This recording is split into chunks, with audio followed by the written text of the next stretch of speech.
Good morning बच्चों। आज हम लोग हिंदी व्याकरण का पार्ट 1 जिसका शीर्षक है भाषा वो पढ़ने जाएंगे। आप लोग इस पर ध्यान दें। भाषा भाषा वह साधन है जिसके द्वारा हम अपने मन की बात को दूसरों तक पहुंचाते हैं और दूसरे की मन की बात को सुनकर समझते हैं। वो क्या कहलाता है? भाषा कहलाता है। ठीक है।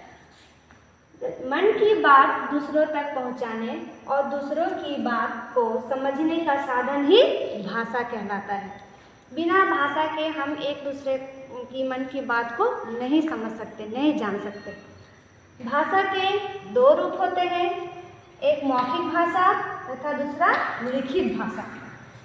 मौखिक भाषा जब हम बोलकर अपनी मन की बात को दूसरों तक पहुंचाते हैं और दूसरे की मन की बात को सुनकर समझते हैं, वह मौखिक भाषा कहलाता है। मौखिक भाषा के उदाहरण है भाषण। जब कोई भाषण देता है तो श्रोता उसे सुनकर उसकी बातों को समझते हैं। टेलीफोन के माध्यम से भी हम लोग एक दूसरे की बात को सुनकर समझते हैं। और रेडियो भी उसी तरह का उदाहरण है।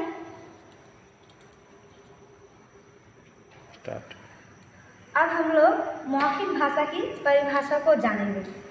जब हम बोलकर अपनी बात दूसरों तक पहुंचाते हैं और दूसरे की बात सुनकर समझते हैं तो वह भाषा का मौखिक रूप कहलाता है, जैसे भाषण, टेलीफोन, रेडियो आदि।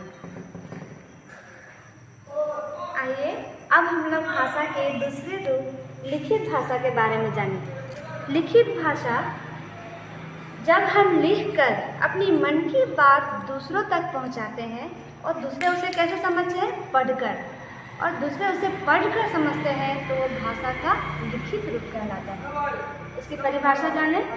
जब हम लिखकर अपनी मन की बात दूसरों तक पहुंचाते हैं और दूसरे उसे पढ़कर समझते हैं, वह लिखित भाषा कहलाता है, जैसे अखबार, पत्र आदि। अखबार के जरिए हम भाषा दूर देशों के बातों को पढ़कर जान सकते हैं। पत्र के जरिए भी हम अपने परिजनों, रिश्तेदारों, उन लोगों की मन की बात को समझ सकते हैं। भाषा का एक और रूप होता है जिसे हम लोग सांकेतिक भाषा कहते हैं। जब हम इशारे से अपनी बात दूसरों को समझाते हैं तो वह सांकेतिक भाषा कहलाता है। जैसे ट्रैफिक नियम में इस तरह से दिखाया जाता है, ऐसा यानी रुको।